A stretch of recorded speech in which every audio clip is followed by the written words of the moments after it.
St. Louis, part of the Johnsonville Cornhole Championships. Evan Leffler, Trey Ryder, Stormy Von Antoni, delighted to be with you. And if you just joined us, let's refresh what has happened so far tonight. We have seen two exciting matches in social doubles and senior doubles. Yeah, and that senior doubles final, that ending, Alan Rocky Rockwell with the huge airmail to drag 4 bags, that's just incredible. So much fun to watch and such an incredible atmosphere, too. You can watch cornhole a long time and not see that 4-bagger drag where all 4 bags go in on the final shot, the way we saw from Alan Rocky Rockwell. And hey, now it's time for the competitive doubles final. These players should be a step above the social doubles. What should we know about Tom Gorski, Gary Stelter, Tyler Lugo, and Alex Boulay? Hey, we got a little old school, new school coming in here. You got Tyler Lugo and Alex Boulay with a combined age of 33. Yeah. So they're a little bit young in their cornhole career. They're babies. And Gorski and Stelter, let's just say they played a little bit. They had a little bit more of a life experiences. They have passed their 30s, I think it's fair to say. And Gorski has an unbelievable mustache, I must add. That is the note of the night from Trey Ryder. This is Gorski throwing the orange bags against Lugo, who came into this event with a little swagger. I understood he predicted that he would be on this stage getting broadcast by the great Trey Ryder this evening. He came up to me a little while ago. He said, I got a couple more games, but I'm coming to see you on that stage. And I just gave him the thumbs up before the game started. He said, you were right. Well, both Lugo and Boulay are juniors age. And the ACL has created a juniors division where they're basically playing this competition as amateurs. They're not in it for the prize money, which maintains their eligibility for college events and other junior events. How has that division been fostered by the ACL over the past few years? Yeah, so one thing that we've developed is this ACL Juniors, where it gives an opportunity to players to compete for scholarship money.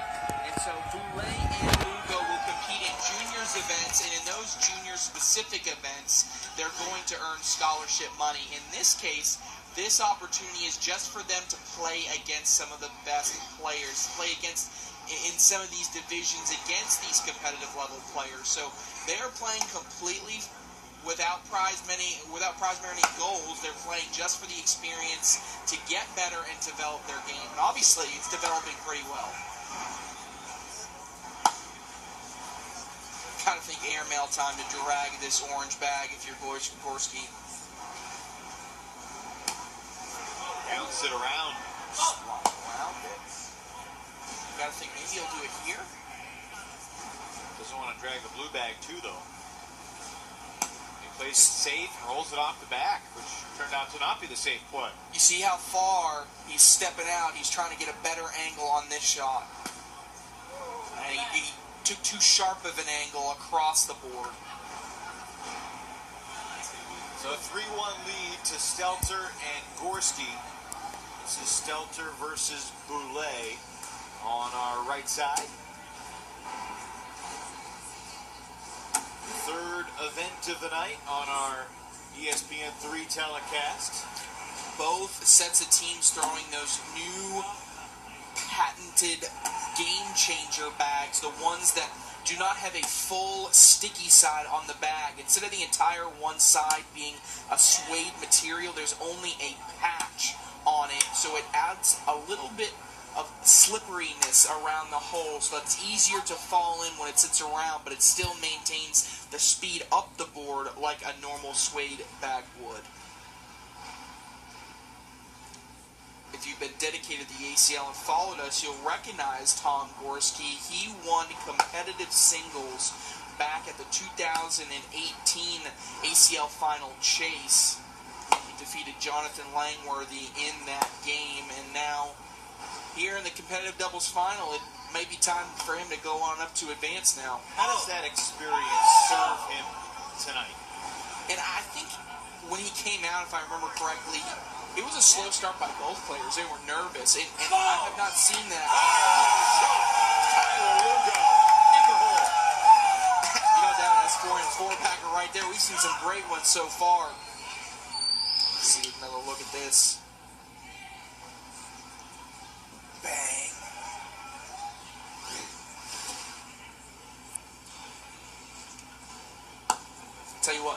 Lugo is not feeling any nerves right now. Seem relaxed all day long here at the America's Center in St. Louis.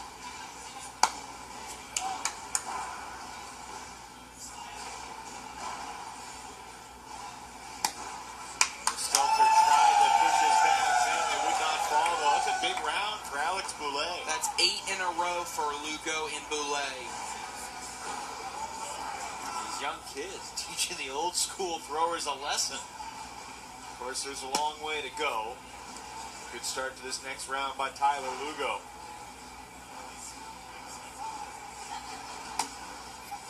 Who are the best teenagers that you've seen on the boards?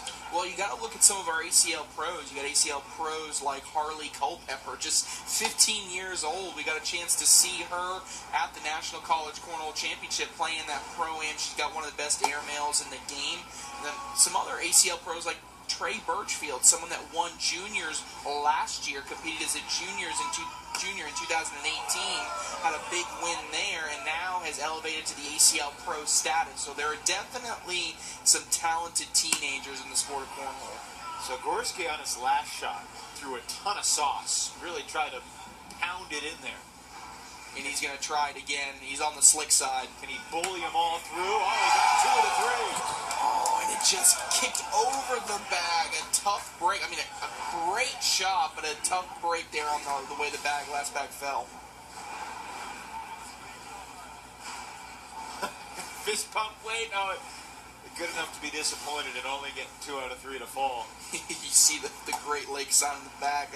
You know, these players are playing for bragging rights for their conferences as well. You see Joshua Keck in the background. He is the Great Lakes Conference Director. He takes a lot of pride in his conference, as a lot of these players do as well. And at the end of the season, they'll play in the WCO World Cup, and they'll compete for their conference to determine who's the best in the country and in the world. We'll have international teams, different countries going to be represented in that event, so it's going to be really great in our 2019 ACL Championships. I know you got a lot of great regional directors. Who's the most passionate / loudest? Oh, well, those are 2 different answers here. Look at the sign back there. I mean, you got some guys back there that are certainly the loudest. But we have so many great directors across the country. Some of us that are on our staff, like Todd Kasicki and Dave Weiser, have worked countless hours to put on great events in their region, and they also act as conference directors. So we've been very fortunate to find some really hard-working people. Think about an airmail here. No, he's going to double block, he's going to double block there. Tough bounce. Strong push from Lugo. Oh, that is such a hard shot to do, and he just made it look effortless. Now, can Lugo get around this orange bag? See, the armward down says airmail, but Boulay gave him the sign to go around, so I think he might have just laid up there, but I don't think that's exactly what he wanted there. Still a 2-point round for Lugo and Boulay, who now have honors. You score the points, you lead off the next round. And here Boulay will try to set the tone. Not to happen. Now you get a bumper, any bag to the left or the right of the hole makes the effective diameter of the hole a little bit bigger, because if you miss a little bit to the right, you'll get a little help from the bumper. You see it happen there. That bag was starting this way, but it actually brought it back into play. Now Boulay's got a chance to push both these in for a big round. You could push or you could block. Looks like he's going for the push, and it ends up becoming a block. Yeah, you see he immediately regretted it. He threw an airmail type shot, but instead ended up with a push. Tough decision here for Gary Stelter. Got about half a hole. Went for the airmail and comes up empty. Surrenders 5 points in the process. Some of the most aggressive airmailers in the country, you'll hear them say, "Can you see the floor?" Meaning if there's any portion of that hole that is open and you can look down and see the floor, they're going to shoot it. Now, some of these guys may not be that aggressive, but it gives you an idea that that's kind of what they're looking for, how much of that hole is open.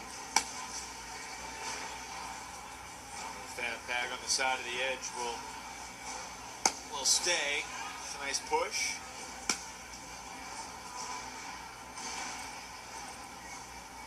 Gorski over there kind of shaking his head. He needs to bounce back.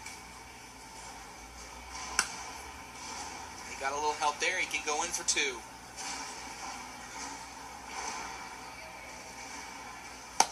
There's 2 points for the team with the orange bag. Stelter and Gorski trying to chip away at what was an 11-point deficit.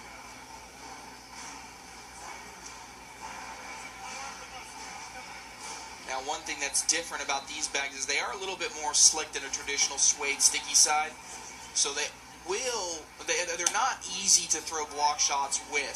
Now, that one actually hit what we call the dead spot on the board, and that's why it didn't travel up. That very front portion will prevent the bag from sliding too far up the hole. Airmail to drag. Oh, how did that bag not fall? Yeah, we're going to try to land it here a little bit further up the board than you're used to, because in airmail you don't want to drag the orange bag, but you still want to slide into the hole. He left it too short. So Boulay with a look of frustration, and all of a sudden, what was an 11-point gap, now down to 4. A quick 2 rounds, 2-pointer and a 5-pointer to really carve off a substantial gap.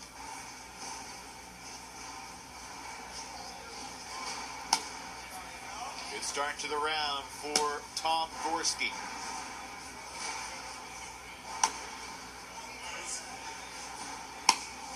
Double block. Gorski going to step out, get a better angle on this push.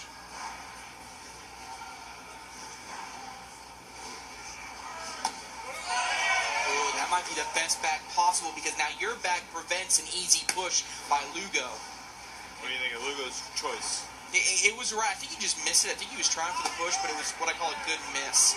And see, this is great here, because it's a perfect shot by Gorski, because Lugo would have to hit an incredible shot, and it forces him to just concede the 2 points.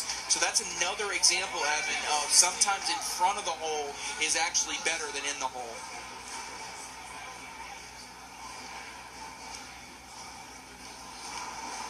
So the 2 points conceded makes it a 2-point game. 18-16 after Lugo and Boulay led 18-7. That's a heck of a shot. Well, like it's taken Stelter and Gorski a little time to heat up, but they're hot right now. You got to be careful if you're Boulay. Gorski pausing his partner, Stelter.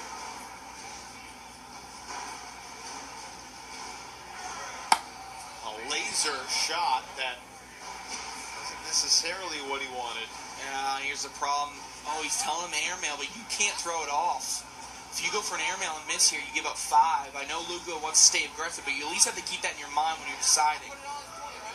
Yeah, he's saying if I put it on, it's just 20. So if you throw the airmail, you get to drag that bag, but it's a low percentage shot. If you miss, you go off the back, you lose. Can you try to push and hope that bag goes in and your bag stays on? He's going for the airmail, and he hit it!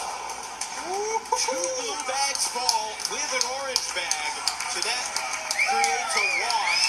And if he had missed that, they could have lost the entire match. Yeah, it was a big-time move. He is going to concede just the 2 points, but at the same time, it's an incredible shot just to limit that damage. Big time, big time. Yeah, thanks for setting me straight. 2 points. It's 11 in a row now for Stelter and Gorski.